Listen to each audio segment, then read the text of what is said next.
equation of a plane. First of the equation of a plane, as we discussed in the last class, that was our normal form of the plane, and that's your normal form of the plane. So two things were given.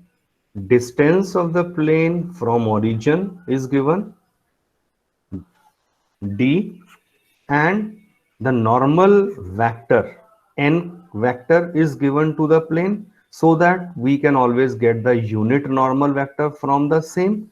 And finally we had the following two formulas in the vector form: r dot n cap is equal to d, and in a Cartesian form it becomes Lx plus my plus nz is equal to d.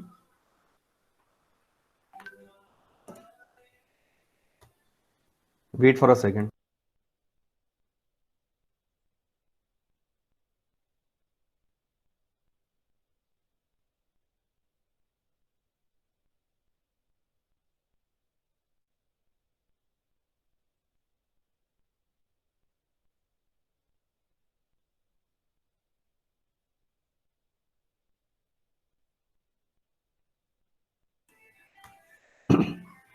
Yes, next अब हम बात करेंगे, that is again a very important form of a plane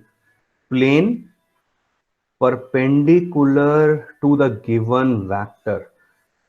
एक ये condition given है, और दूसरी क्या है, passing through a given point. In a simple word अगर मैं यहां पे बताऊं तो मान लीजिए ये प्लेन है, इस प्लेन के ऊपर आपको एक पॉइंट गिवन है, ये x1 y1 z1. One point is given on the plane, और दूसरी चीज हमें क्या पता है, perpendicular to the given vector. तो इसके ऊपर एक परपेंडिकुलर वेक्टर है ये. So if this is the perpendicular, ये आपको गिवन है. और परपेंडिकुलर वेक्टर को हम क्या ले लेते हैं, a i cap plus b j cap plus c k cap.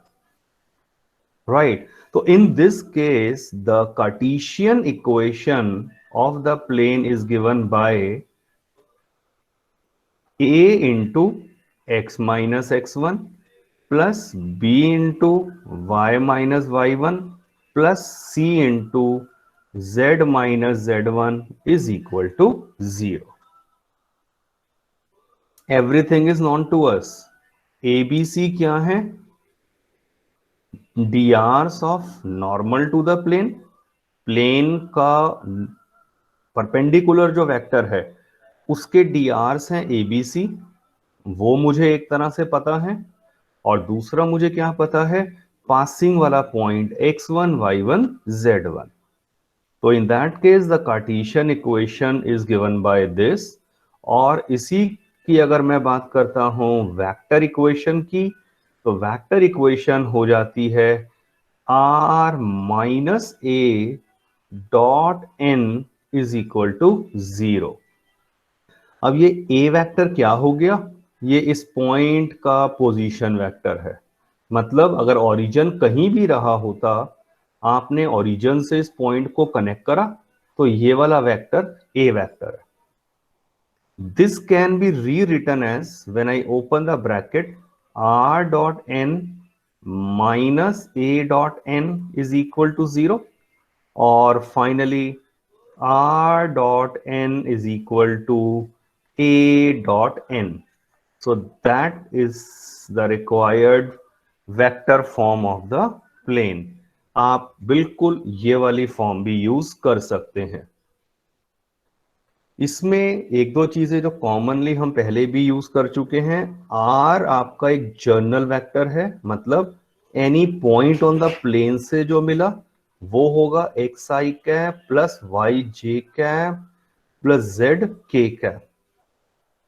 और ऑब्वियसली ए वेक्टर क्या हो गया, वो तो इस पॉइंट से बना है, तो वो हो जाएगा x1 आई कैप प्लस y1 जे कैप प्लस z1 के कैप. ये जो मैंने यहाँ लेफ्ट में फॉर्मूला दिखाए थे, बस इसमें ये है कि I normally prefer to use the small notation. Books वगैरह में ना ये एबीसी कैपिटल की जगह हम स्मॉल में यूज कर रहे हैं। It doesn't make any difference in general as such. तो आई थिंक अब ये वाला डायग्राम आपको थोड़ा बेटर क्लियर होना चाहिए। अब प्लेन इज गिवन, उसके ऊपर ये normal vector n vector given है, ये गिवन है मुझे वेक्टर, और ये वाला पॉइंट इस प्लेन के ऊपर मुझे गिवन है। तो any general point is chosen x y z, whose position vector is r. और उसके बाद we are not going into the proof part. Solve करने के बाद सिंपल आपके पास ये इक्वेशंस आ जाती हैं। Ultimately you need to learn these equations. मैं इसे और बेसिकली इसे नॉर्मली हाईलाइट करता हूं ताकि इन्हें हम याद करें। So learn these two, please make a note of it, questions will follow. तो आप आराम से फिर देखकर बताएंगे।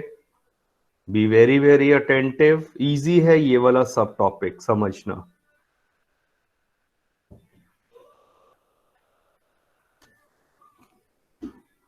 ऑल्सो ऑब्जर्व दैट मैंने एक डायग्राम ना ये वाला भी दिखाया था यहां। इसका एक पर्पस है। आपको क्या कहा था, हम इक्वेशन ऑफ प्लेन निकाल रहे हैं perpendicular to a given vector. आप चेक करिए, अगर मेरा ये वाला वेक्टर मुझे गिवन होता, मान लीजिए ये गिवन है, तो इसके परपेंडिकुलर अगर सिर्फ एक ही कंडीशन होती कि इस वेक्टर के परपेंडिकुलर है, तो इमेजिन करिए ये भी इसके परपेंडिकुलर है प्लेन, ये वाला प्लेन भी है, ये वाला प्लेन भी है। infinitely many planes we can think which will be perpendicular to this vector n। तो हम यूनिक प्लेन की इक्वेशन नहीं निकाल पाते। इसीलिए एक एडिशनल कंडीशन और मुझे पता होनी जरूरी है। और अगर अब वो कंडीशन आपको ये पता होती कि ये वाला plane passing through the given point भी है, कि इस पॉइंट से भी पास कर रहा है, तो नेचुरली अब वो प्लेन यूनिक हो जाएगा, उसकी पोजीशन स्पेस में फिक्स हो जाएगी, so that we can easily find out.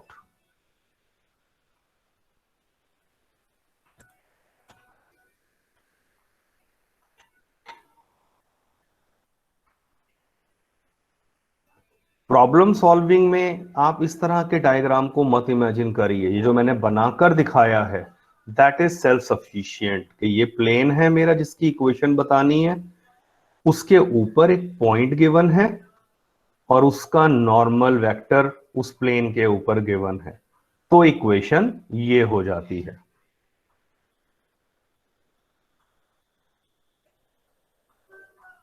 Let us understand these formulas with simple example to begin with.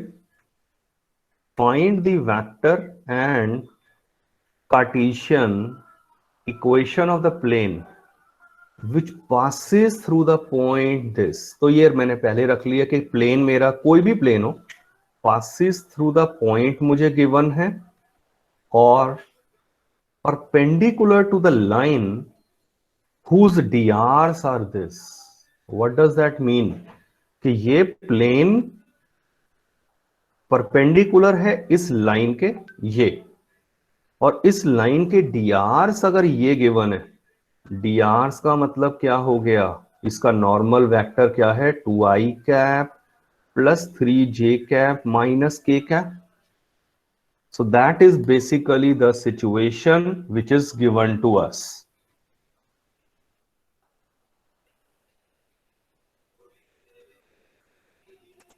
तो क्या करने वाले हैं हम इसमें, वी हैव, पहले चलो मैं कार्टीशियन इक्वेशन की बात कर लेता हूं। सो कार्टीशियन इजी रहती है लिखनी हमेशा, a into x minus x one, b into y minus y one. ये तो याद करना पड़ेगा, कोई शॉर्टकट नहीं है। पहचानने के बाद कि एक पॉइंट पता है और नॉर्मल वेक्टर दिया है। बस अब आप सोचिए, ये मेरा एक्चुअली क्या था, डी आर्स मुझे ए बी सी देते हैं और पॉइंट क्या देता है, x1 y1 z1। पुट कर देते हैं ये values. So 2 into x minus x one is 5, b की जगह 3 रखा, y1 इज 2 और -1 है c एंड z -z1, तो प्लस हो जाएगा ये। Open the bracket, 2x minus 10 plus 3y minus 6 minus z minus 4 is 0. Rearrange, 2x plus 3y minus z is equal to 20. आप चेक कर लीजिए, स्टैंडर्ड फॉर्म में मैंने लिख दिया and this is the required vector equation of the plane.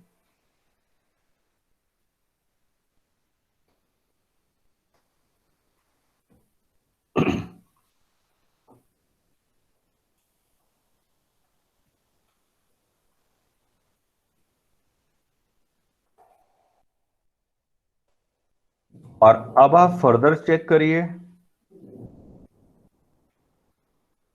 अब अगर मुझे इसकी कार्टेशियन इक्वेशन लिखना है, ओ सॉरी वेक्टर इक्वेशन, तो वेक्टर इक्वेशन की फॉर्म इसे देखकर अगर मैं लिखूं तो सोचिए ध्यान से, क्या आपको मैंने बताया था, आर डॉट, ये 2 3 -1 है तो 2i cap plus 3j cap minus k cap and that is equal to 20. So that is one way that directly after getting the Cartesian equation, I can write down the vector equation. और दूसरा वे इसको सोचने का क्या था, vector equation का formula अगर मैं पर्टिकुलर इस फॉर्म की बात करूं तब हमने क्या पढ़ा था, वो ये था r minus a dot n is equal to 0। तो अगर मैं इसमें वैल्यूज पुट करता हूं तो r माइनस a क्या है मेरा, पासिंग थ्रू वाले पॉइंट का vector which will be 5i cap plus 2j cap minus 4k cap, ये आ गया। और dot product with n vector, n vector is your perpendicular वाला vector, 2i cap plus 3j cap minus k cap and this is equal to 0. So that is the alternative way to write the vector equation of this plane. देखने में क्या लग रहा है कि भाई ये और ये तो टोटली डिफरेंट इक्वेशंस हैं, but actually they are the same. How? ये डॉट प्रोडक्ट है, इसके साथ सेपरेट कर दो, क्या आ जाएगा, r dot 2i plus 3j minus के माइनस इसका और इसका डॉट प्रोडक्ट करना है। सोचिए ध्यान से, इन दोनों का डॉट प्रोडक्ट क्या आएगा, 5 into 2 plus 2 into 3 plus -4 into -1, ये इनका डॉट प्रोडक्ट आ गया। And when you simplify this, ये चेक कर लीजिए सॉल्व करने के बाद 20 आ रहा है। और finally r dot 2i cap plus 3j cap minus k cap कितना आ गया, 20 as desired. So I think धीरे धीरे आपको आइडिया लग जाएगा कि चलो अगर मैं इस पर्टिकुलर फॉर्मूला से, इस सब टॉपिक से सोचता तो मैं ऐसे स्टार्ट करता इसे, फिर ये सारी कैलकुलेशन इन्वॉल्व होके मुझे ये आंसर देता। जबकि ऑल्टरनेटिवली अगर मैं पहले ही कार्टेशियन फॉर्म निकाल चुका हूं तो आप सिंपली x को i कैप रख दो, y को j कैप रख दो, z को k कैप रख दो और ऐसे लिख दो r डॉट की फॉर्म में। You will have the answer directly in a single line. Board में दोनों फॉर्म्स एक्सेप्टेबल हैं।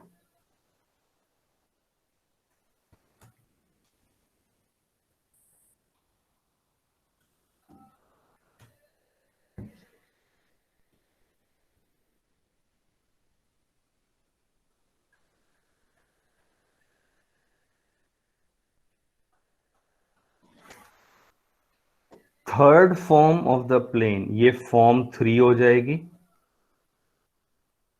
ये चलो हमारी ये थी फॉर्म 2, 1 में कल पहले ही हो गई थी, ये फॉर्म 2 अभी बताई है। और last form of the plane जो है, equation of a plane passing through 3 non collinear points. Non collinear points हैं आपके पास। पहले मैं एक इजी डायग्राम से समझाता हूं। मुझे इस प्लेन की इक्वेशन बतानी है। प्लेन को हम पाई से डिनोट करते हैं, और इसमें 3 नॉन कॉलिनियर पॉइंट्स कहीं पर भी हैं। तो दिस इज फर्स्ट पॉइंट से x1 y1 z1। कहीं पर भी दूसरा पॉइंट मैंने ले लिया, बट ये ध्यान रखेंगे they should be non collinear. तो एक पॉइंट चलो ये रहा C, x3 y3 z3। तो if 3 points are given in a plane, we can directly find out its equation। और वो कार्टेशियन की पहले मैं बात करता हूं। तो इसकी एक second,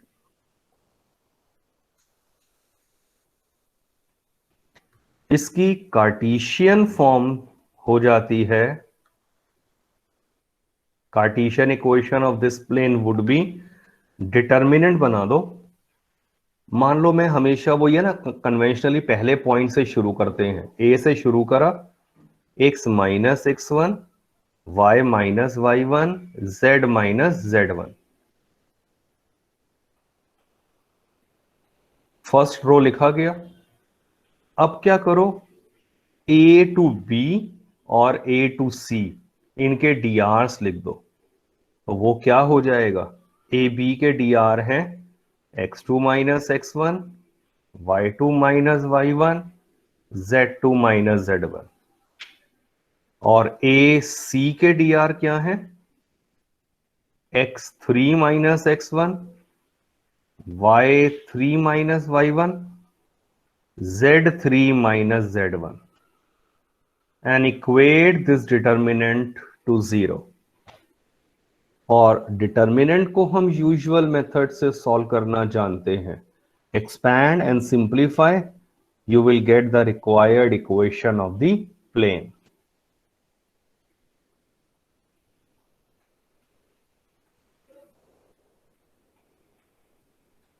So this is about the Cartesian form। और देखिए, जब इसकी वेक्टर की बात करनी होती है ना, तो हमेशा पता है कि वेक्टर्स में क्या इमेजिन करना होता है कि ये ओरिजिन मान लो कहीं भी रहा होगा, आपने ओरिजिन को ज्वाइन कर दिया with vector a, with vector sorry point p and with point c. तो ये आपके पास a vector, this is b vector and this is c vector. इस केस में vector form is given by this।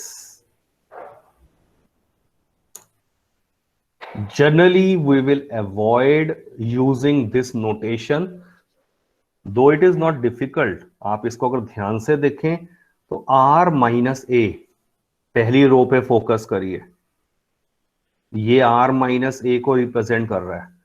r क्या होता है, any general xi plus y j plus z k, यानी जर्नल पॉइंट ले लिया इन दिस प्लेन, और उस पॉइंट को जब आपने ज्वाइन करा विद पोजीशन ये ओरिजिन के साथ, वो वेक्टर r है।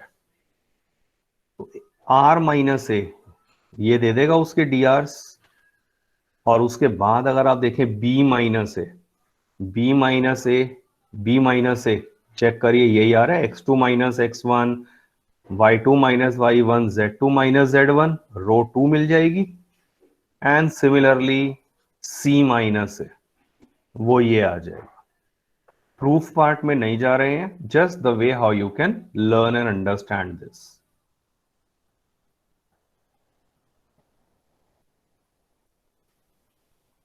There was a focus which was given on specifically this 3 non-collinear points। What will happen if we consider collinear points? You may have the answer ये आप मान लो आपकी कोई भी बुक है, उसके पेजेस हैं। अगर मैं कोई भी 3 पॉइंट्स ले लेता और वो भी कॉलिनियर, तो इमेजिन करिए कॉलिनियर पॉइंट्स का मतलब they will lie on the same line. और अब आप विजुलाइज कर पा रहे होंगे इस लाइन से infinitely many planes can pass. So therefore, in this case, I cannot find out the unique equation of the plane. इसीलिए पॉइंट्स का नॉन कॉलिनियर होना कंपल्शन है।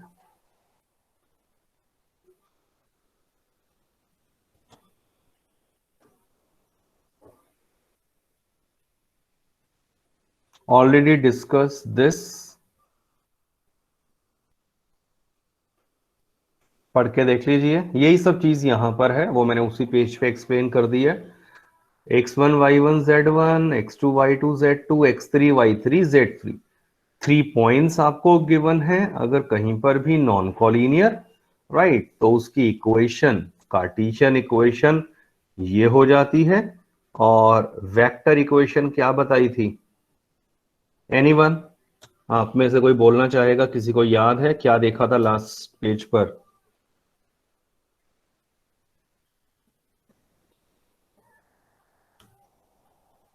एनीवन?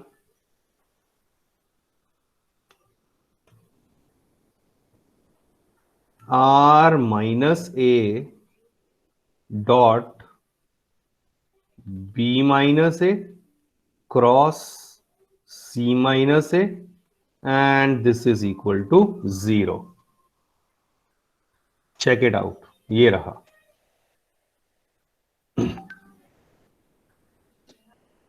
तो ये फॉर्मूलास तो याद करने ही पड़ेंगे पहचानने के बाद, कोई और शॉर्टकट नहीं है, फिर बार बार बता रहा हूं।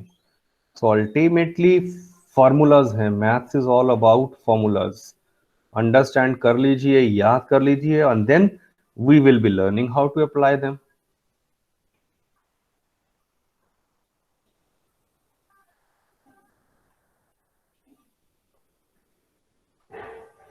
Waiting for your answer. Please read the question. Simple and straightforward question से स्टार्ट किया है।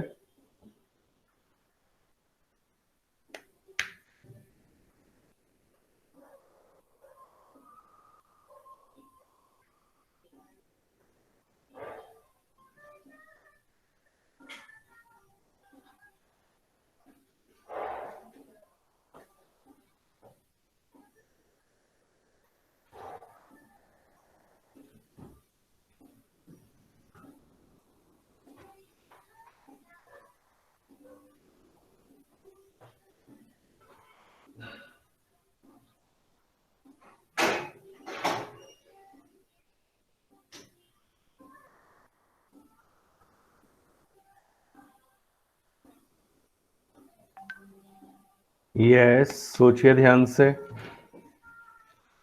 आपसे वैसे वेक्टर इक्वेशन पूछी है of the plane passing through these 3 points. देखिए अब कहीं लिखा नहीं है कि ये पॉइंट्स नॉन कॉलिनियर है, बट अगर प्लेन की इक्वेशन पूछ लिया है तो ये बाय डिफॉल्ट है कि ये क्वेश्चन ही ऐसे पॉसिबल होगा कि ये 3 पॉइंट्स नॉन कॉलिनियर रहे होंगे। तो ये सिचुएशन है, 3 पॉइंट्स कहीं भी प्लेन में है, हमें इससे वेक्टर बतानी है। बट मैं पहले क्या निकाल रहा हूं? Cartesian equation. क्या हो जाएगी? फर्स्ट वाले पॉइंट से शुरू हो जाओ। क्या लिखना है? x माइनस x1, y माइनस y1, z माइनस z1। ये माइनस माइनस प्लस हो जाएगा।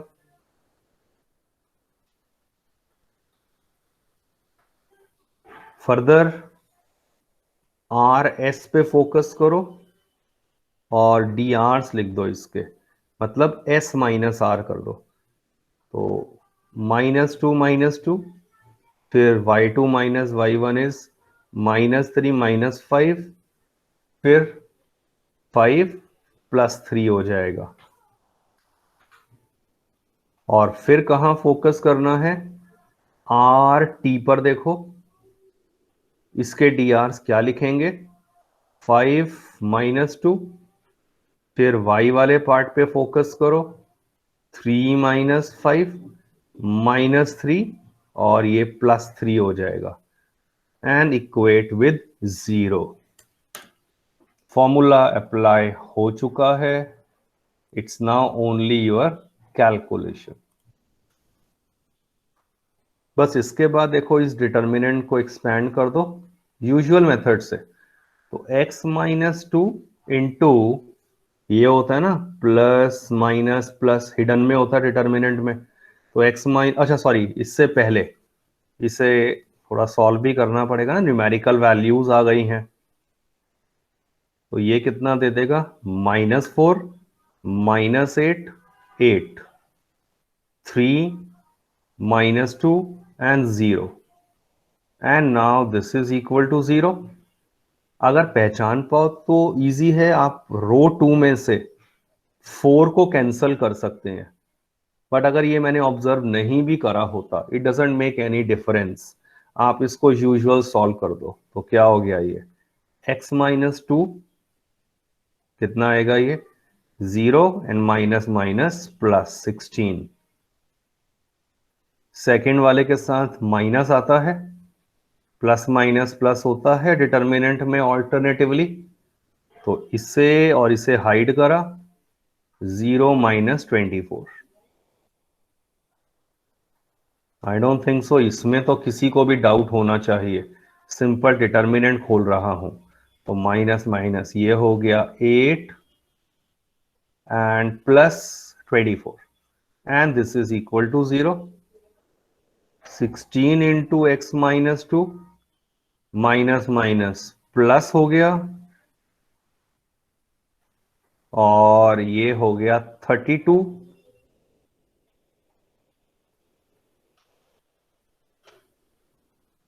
अब कम से कम मैं ऑब्जर्व कर सकता हूं 8 कॉमन है, तीनों में से 8 कॉमन कैंसिल कर दो, क्या बचेगा? 8 कॉमन गया तो कैलकुलेशन देखो आपके सामने ही है ना, इजी थोड़ी हो जाएंगी। And now open the bracket and simplify.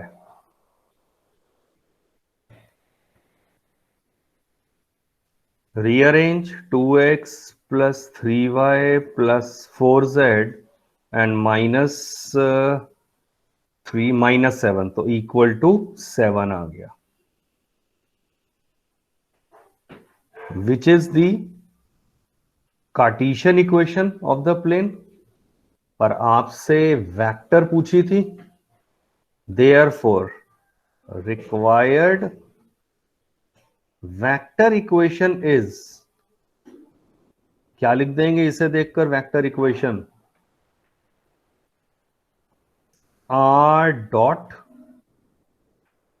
2i cap + 3j cap + 4k cap is equal to 7। Required answer.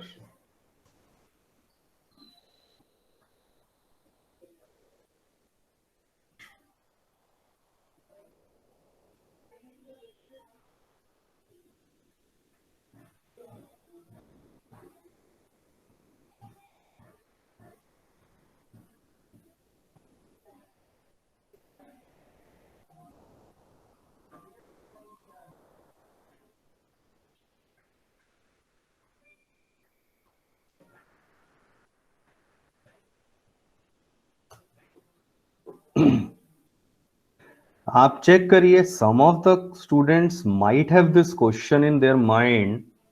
मैं होता तो मेरे पक्का आता। आप पूछते नहीं है। पूछी मुझसे वेक्टर इक्वेशन थी, तो मैं क्यों कार्टेशियन से करने के बाद लेकर आ रहा हूं? The reason, because it is easier to deal with the Cartesian form. पहचान आपकी ऐसी इन चीजों के साथ ऑलरेडी बनी हुई है you know what is a determinant, you know how to expand this. That's the reason we use and follow this approach. दो वेक्टर फॉर्म में आपको लिखवा चुका हूं, ये रही। आप बिल्कुल इसे भी अप्लाई कर सकते थे, बट इससे जो देखने में आंसर आएगा that will be, face value will be totally changed जो हमारी आएगी, बट अल्टीमेट सॉल्यूशन के बाद एग्जैक्ट आंसर मैच करेगा ही करेगा।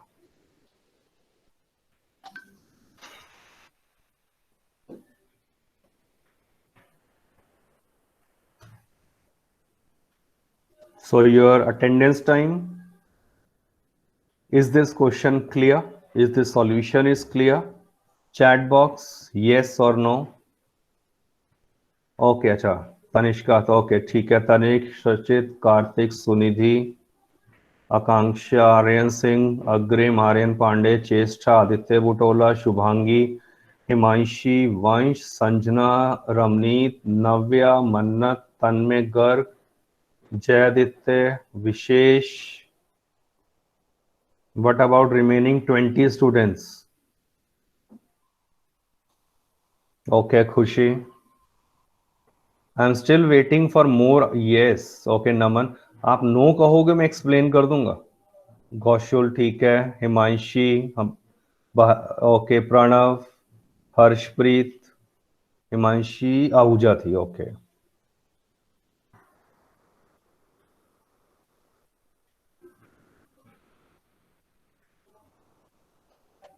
ओके ठीक है Chirang. Okay, last very simple form, the extension of form 3। तो मैं इसे अलग से नहीं कहता, ये आपका जो अभी फॉर्म 3 करा है उसका ही एक ये डिडक्शन है, which is the intercept form of a plane.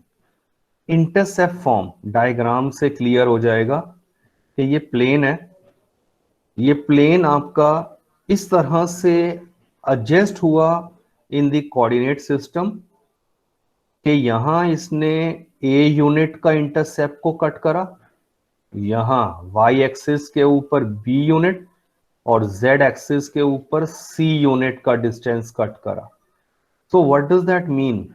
Simply ये पॉइंट क्या हो जाएगा, ए 0 0 वाई एक्सिस का था तो ये हो जाएगा 0 बी 0 और ये हो जाएगा 0 0 c. So these 3 points are lying on the plane. और अगर 3 पॉइंट मुझे पता हो प्लेन के ऊपर लाई कर रहे हैं, I can use this particular formula, and when this is used and simplified, you have this as the required Cartesian equation of the plane. यहां हम नॉर्मली वेक्टर इक्वेशन लिख नहीं रहे हैं, वो इजी है समझना। तो वो क्या हो जाएगी, r dot 1/a(i) plus 1/b(j) plus 1/c(k) is equal to 1। ये कॉरस्पॉन्डिंग वेक्टर इक्वेशन है, but Cartesian is sufficient to understand.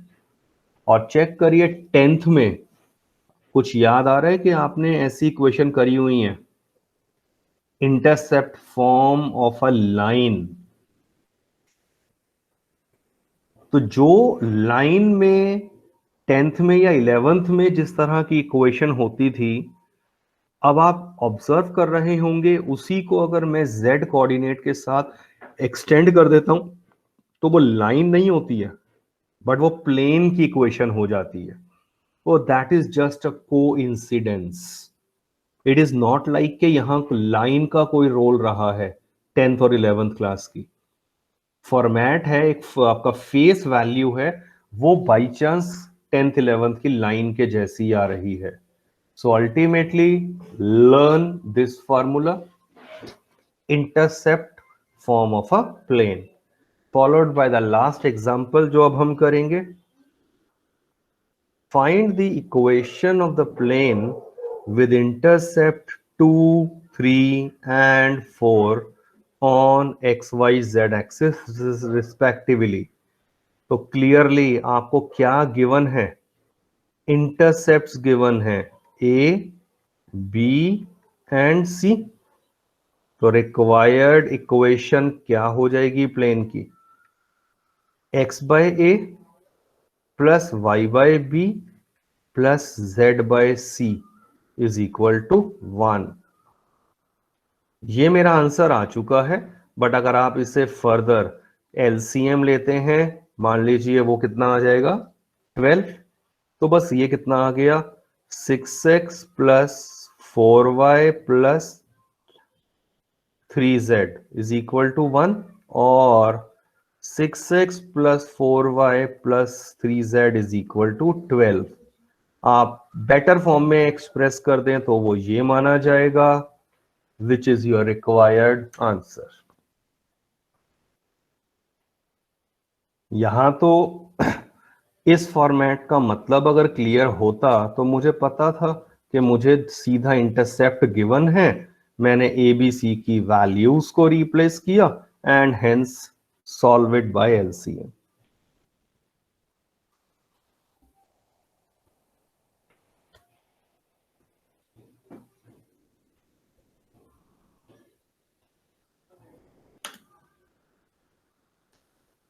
चलिए कंप्लीट रखिए यहां तक अपना वर्क।